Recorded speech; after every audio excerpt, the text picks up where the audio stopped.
పిల్లల కోసం మనం లంచ్ బాక్స్ ప్యాక్ చేసేటప్పుడు వీలైనంత వరకు డ్రైగా ఉండేలాగా చూసుకోవాలి. పప్పుచారులు గానీ, పులుసులు గానీ, పప్పు గానీ వేయకుండా ఉండడానికి ట్రై చేయాలనమాట. సో, అలాంటి ఒక రెసిపీ నేను ఈరోజు ట్రై చేశాననమాట. చాలా బాగా వచ్చింది. కొంచెం ఆయిల్ వేసేసి, కొంచెం జీలకర్ర, 2 యాలక్కాయలు, 2 లవంగాలు వేసేసి ఫ్రై అయిన తర్వాత 2 పచ్చిమిరపకాయలు కూడా వేసుకోవాలి.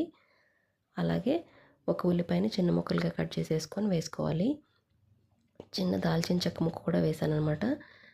తర్వాత కోరేసి పెట్టుకున్న ఒక క్యారెట్‌ని వేసేసి కొంచెం ఫ్రై అవ్వనివ్వాలి. తర్వాత ఒక గుప్పుడు మెంతికూరను కూడా సన్నగా కట్ చేసుకొని వేసుకొని బాగా ఫ్రై అవ్వనివ్వాలి చేదు లేకుండా.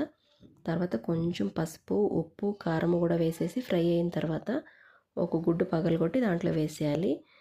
ఎంతమంది పిల్లలుంటే అన్ని గుడ్లు వేసుకోవచ్చు. తర్వాత రైస్ ఏసి కలిపేసుకోవడమే. ఒక స్పూన్ ఏసేసి బాక్స్‌లో